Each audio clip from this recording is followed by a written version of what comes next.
Hi, and welcome to this video on Facebook funnels. I'm Darren Graham, and today we are going to be talking everything Facebook funnels. So, for those of you who haven't come to the channel before, haven't listened to the podcast before, I'm Darren. I'm the host of the Growth Fanatics podcast and also the owner or co-owner of 408 Media with my business partner, Adil. What we essentially do is we're a direct response ad agency. So our aim when we're working with a client is to get their pound to make them 3, 5, 10, 15, 20, whatever their target needs to be. With that, we work with a lot of ad platforms like Facebook, like Instagram, like Google, Bing, etc., etc. So we get a lot of questions asked to us about Facebook, and I've been running ads, they're not working, or I'm thinking of running ads. What's the best method to do it? I've been running ads for a while, but I'm spending a huge amount of money to get very little return. So I wanted to put together this training on Facebook funnels, and it's the core reason that a lot of advertisers, marketing managers, business owners that try running Facebook ads don't see success because they're trying to market on Facebook like they would on Google, on Bing, on shopping, on whatever other platforms they used to do. It works completely differently with Facebook. And as such, I want to put this training together just to give you an understanding of why funnels work and how they help you generate more leads and more sales for less cost as well. So let's dive right in. Let's share my screen now and go into the training. Okay, so this training is all about Facebook funnels and how to generate more leads and sales for less. Okay. So essentially, there's 4 stages of a Facebook funnel. First stage is awareness. Second stage is consideration. Third stage is purchase. That's the one we all want. And fourth stage is retention. Now, I'm going to go into detail with retention because it's the one that I think most people forget about more than anything else. And it's the one that can actually drive you in a lot more revenue than even the purchase stage. So we're going to go into detail in each of these as well.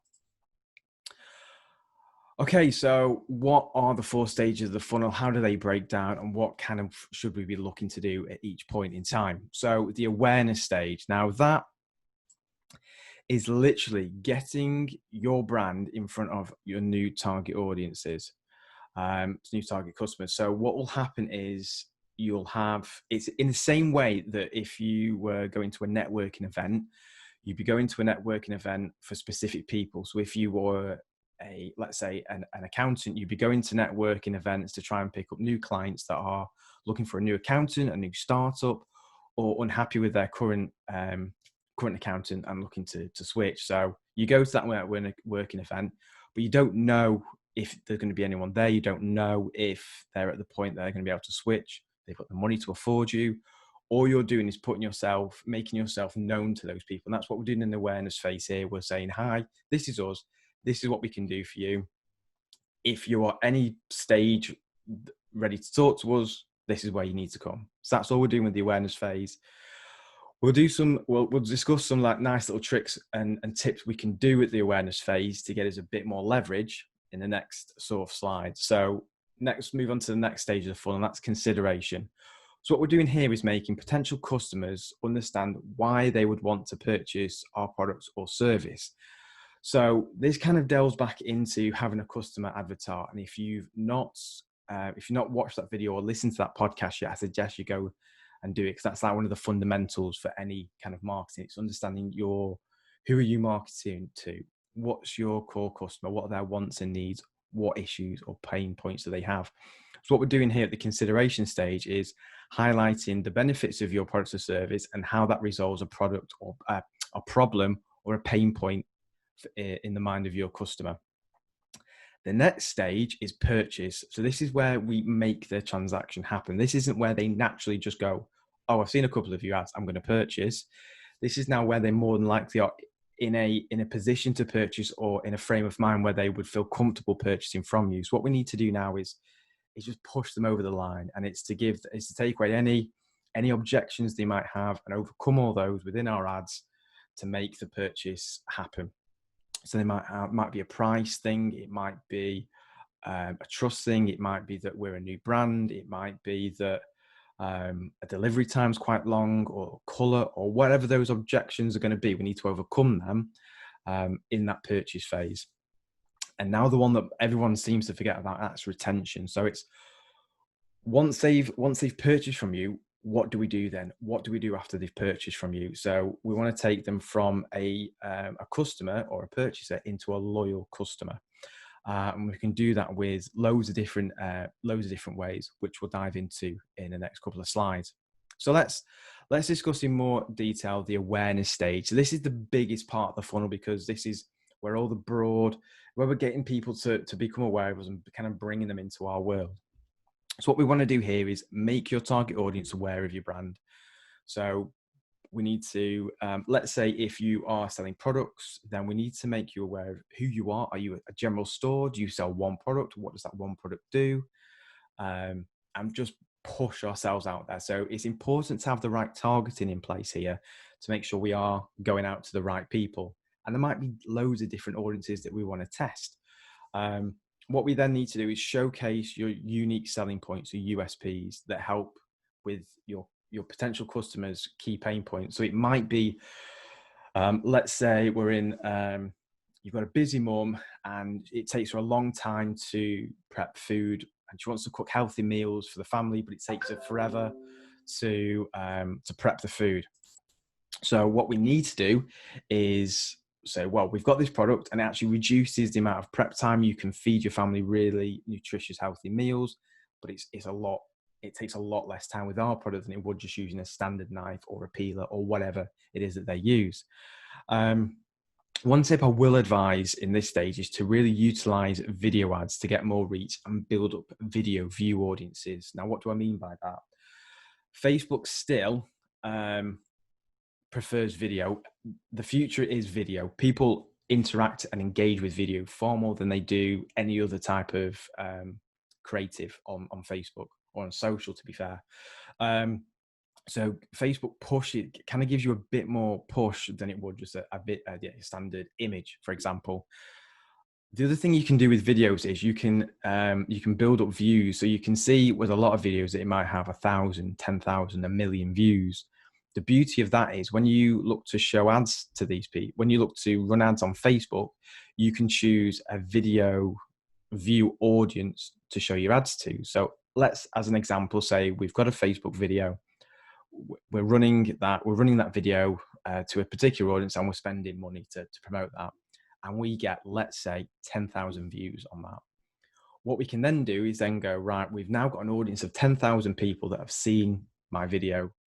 I'm going to show this product ad to those.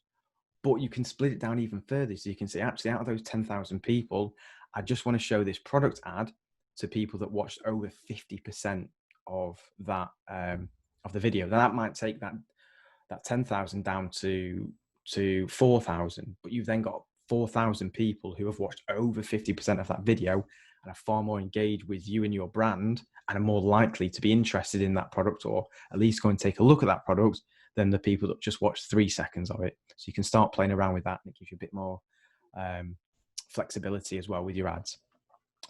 Now, what I would do as well, when you're running the awareness ads, and I strongly advise video, is to use the brand awareness objective and not go with the video views. What Facebook's doing there, when you pick an objective, it's looking at your audience that you're targeting and going, okay, out of that audience that you've chosen to target, which of those people are more likely to view the video, interact with the brand? And that's what brand awareness is. Brand awareness is building up engagement with you. So people that are going to engage with your brand, and people are going to be susceptible to your brand is who they're going to show it to most. So that's what I would suggest when going with this. And it also lowers your cost per your reach cost. So how much does it cost to get in front of 1,000 people? Significantly drops when you're using this objective compared to purchase or traffic objective. Okay, so that's the awareness stage there. Okay. Let's move on to the next one, which is the consideration stage. So what we've done now is we've warmed up this new audience, and we've told them about the product. They know who you are. They've at least seen you once, twice, maybe a couple of times. And just as a side note, it takes a lot of what we call touch points before someone feels confident enough to purchase from you, or even visit your website, or it might be a really impulsive purchase that they see you once and go and buy. Doesn't often happen. Now, there's a lot of people that say there's this amount or this amount. The ones that I've heard a lot of is it takes between 7 and 25 touches or interactions, or for them to see your brand before they feel comfortable enough to purchase. So with that in mind, that's why this funnel is so important, because we need to, have them several touch points with them to be able to pull them through the funnel to then purchase and then further on. So consideration stage, what we need to do here now is they've seen you, we need to, and they kind of know who you are, is to test what we call hooks. So a hook would be a way of phrasing something or a unique part of your service or product that entices or hooks the attention of the user. So in this example where we're talking about the food preparation tool, we've got a hook that could resonate really well with a busy mum prepping for the children's meals. So reduce your food prep time by up to 20 minutes with XYZ product. Another one could be prevent sliced fingers during food prep with product ABC. So there may be 2 pain points that the busy mum has. They're trying to rush through things, they're slicing the fingers all the time, or they're just finding it so time consuming to create all this really healthy food, chopping the veg, cooking the rice, whatever it is. The product we've got can reduce that time by up to 20 minutes. So test various hooks, see which works, and then run with those over the ones that don't. But always keep testing. Okay, so once you've got the kind of hooks that work, what you need to look at next is the different ad formats, such as video, carousel, single image, collection ads. So whilst I would always run as much as I can a video ad in the awareness stage because of the benefits of having the video views, in the consideration stage, what you might find if you're an e-commerce site is that carousel ads just win. They just really do work, but you need to test. So I've had 9 times out of 10 carousel ads for us always outperform anything else. That being said, I have had collection ads do exceptionally well over video. So it's always good testing to see what resonates well. And the more you test, the less you're going to have the same ads all the time, boring your audience. So it's good to test, keeps everything fresh, and you get to see the data to see which ad format converts over another. Plus, it always keeps the mind going of, oh, let's try this, let's try that. So always test your different ad formats here. What you want to be doing with the images and the videos that you're creating, the creatives for the ads is focusing on the benefits that your product provides. We're still not at a point yet where that user is sold on the product 9 times out of 10. So what we need to do is reiterate, what are the benefits of this? So using this gives you what? So in this example, we would look at this kitchen tool being used in a kitchen and showing how easy it is. So it might be that how easy it is to slice a carrot and how quickly they can do it, even though there's so much that you can put some in the fridge for the next day or whatever. Ease of use, how much it provides a benefit of time reduction, safety, whatever that might be. Now, in this consideration stage, what I would generally tend to do is what we're after here is getting them from just knowing about you to actually come into the site and taking a look around and potentially purchasing, but that's not the main objective here. It's just to get them to the website for the Facebook pixel to capture all their data so we can then sort of remarket to them later on down the funnel and be a bit more specific with what we're doing. The beauty about using a traffic objective is now that we can reduce the cost per click. So we're aiming to get as many people to the website, but for as little as possible. But we've already filtered these people out because we kind of know that they've seen us before, because we're only targeting people that have seen our videos and maybe even a certain length of our videos. So we know it's pretty good with slightly warmer traffic. So we're sending warmer traffic to our website now by reiterating the benefits of our products. Okay, next stage is the purchase stage. So this is, again, when I said before, this isn't the stage that they just come and they purchase. This is where we now need to get rid of all of those objections and make the purchase happen, is what we need to do here. So we're only targeting users that have now been to our site and not purchased. So we're now taking it down even further. That's why the funnel gets smaller, because we're targeting less and less. We're getting more specific with who we're putting these ads in front of. So we're only targeting people that have been to our website and taken an action and not purchased. So it might be added to cart, viewed a product. initiated checkout. I would at first just target people that have been to your website and not purchased. There'll be a lot more audience to target, and eventually you can start segmenting people that added to cart and didn't purchase versus people that initiated a checkout and didn't purchase versus added credit card details but didn't purchase, to test which converts better, etc. And now, again, you want to reiterate those USPs, maybe in a different way, reframe what you've said. It might not have hit the target the first time. It might be, we said previously, cut your meal prep time by 20 minutes. It might be now, cut your family meal prep time in half. So, people at the minute say, oh, well, it only takes me, it takes me 20 minutes to prep. So, why would I, if it's going to reduce it by 20 minutes, it's going to be done instantly. I can't see that happening.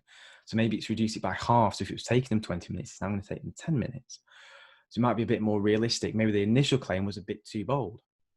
Okay, so next thing is maybe introduce maybe time sensitive discounts and offers. So one of the objectives might have been cost. So things like 20% off in the next 24 hours, free deliveries or purchase made before 2 p.m. today. If you're offering a service, maybe free setup or a month free when you purchase today, just as a way to nudge them over the edge and go, you know what? It's taken some of the pressure off. It's taken a little bit of the anxiety away from me going ahead. Yeah, that makes things easier. And also social proof. Show reviews and testimonials from people that have been there before, especially if you're promoting a service. If you're a solicitor, if you're an accountant, if you're on the B2B sort of space, one of the best things you can do is show, reviews and testimonials from people that have worked with you before to prove how good of a job you've done. So that's key there. So that is the purchase stage. Retention stage. This is one that I find a lot of people generally don't even look at. They get to a purchase and go, job done, and that's it. And they'll have all these emails sitting there. They'll have, there's so much more that can be done on a thank you page that people just forget about. So additional sales. They've purchased from me before. They are your target audience. They like you because they've purchased from you. Sell them more stuff. The ideal thing to do is make new customers, loyal fans, offer a discount off the next purchase. It's really simple, but in their email or even on a retargeting. I remember one ad that I saw. It was from a protein brand, not my protein. I've not got the thing with me. Anyway, it's from a protein brand. I bought some protein. Need some more. I bought some protein, and after I purchased, I think it was literally straight away, they offered me a discount on Facebook. It wasn't an email or anything. It was on Facebook. It was an ad that must have been triggered that said, hope your new purchase is going well. 50% off this package, and it was a different package. It was for like protein snacks when it was like 50% off, and you got like a water drink thing, you got something else with it, and it was 50% off. And I bought it because I was like, well, I didn't even think about that, and yeah, that would be useful, and I get this free and I get that free, and it's free delivery. Purchase. So they're already in a buying mindset, so you might as well hit them with a different offer just to see what's the worst that's going to happen. They don't buy, but you've not lost anything. Email opt-ins. Email list is still vital. People really underutilize email lists. It's vital. A, you can email them. B, you can upload that email list into Facebook and use that as an audience to target Facebook ads with, or create a lookalike audience of.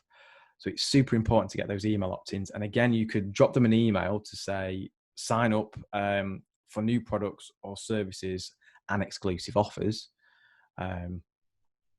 Or you could, run another Facebook ad to say, hope everything's going well. What I'm wanting to do is get you to sign up on our newsletter where we have exclusive offers, blah, blah, blah. Another thing you can do is build your social following. So they might have seen your Facebook ad or Instagram ad, but they might still not follow you on those social channels. So retarget them with a like a follower campaign. So join us for exclusive offers, behind the scenes looks. It might be that we run a podcast, so we interview experts. So it might be, we interview maybe a finance expert or whatever that might be. So there's a reason for them, give them a reason to follow you. And then lastly, another thing that gets completely overlooked by the majority of businesses, And even something we're trying to do a lot more of is tell your story.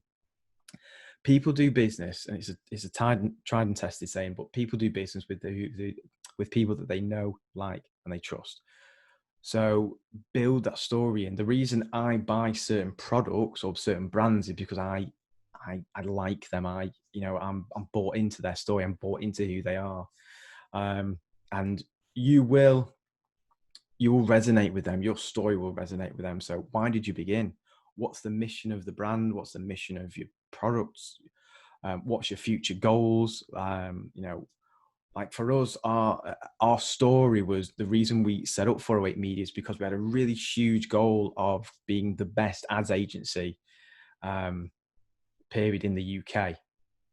Now, future goals might be in the world. The current goal is UK. And because it was such a big goal, we knew it was going to take us a long time. We knew we had a lot of, there's a big, long road there. The reason we went with 408 Media is because there's 408 light years to the North Star. And our guiding light, our North Star, is to be the best ads agency. So that's kind of how that came about. So when people work with us, they know that our customer service, our execution is going to be 110%, because not only do we want to do a good job for you, our aim is to be the best ads agency. So if we're not aiming for perfection with every campaign, then our goal isn't being met, and that just isn't what we want. So that's something that people will resonate with. And at the end of the day, they will tend to purchase from you, even if you're more expensive, even if you've got a feature that isn't there, but they can live with, versus someone else that has got that feature. Because they like you, they trust you, and they've bought into the brand, they will work with you and purchase from you over other people. The same way that you will buy Nike trainers over Adidas, the same way that you will go to Krispy Kreme's over Tesco's donuts. You're bought into the brand, and it's brand building that is really where you're going to start seeing a leverage in people coming back and repurchasing and telling and sharing social content as well. So that's it. That's everything. That's the 4 stages of a Facebook funnel, and that's why it's so crucial. So if you found that useful, it'd be great if you're watching this on YouTube, you could subscribe and ring that notification bell. So what that'll do is give you updates on every new video that we post. And we post a lot of these kind of videos where we do tutorials or explanations of different strategies. We also do the Growth Fanatics podcast, where we interview people that can help you grow your business from all over different industries and different specialities. And also, if you're listening to this on the podcast, sign up to the podcast, whether that be on Apple, Anchor, Spotify, and rate and review us. That'd be the world of good. Leave us a comment on the reviews to say what you like, what you didn't like. And also in YouTube, if you're watching this on YouTube, leave a comment below with any questions that you have or any other videos that you would like to see as well. So if you want to get in contact with us, they're the contact details there.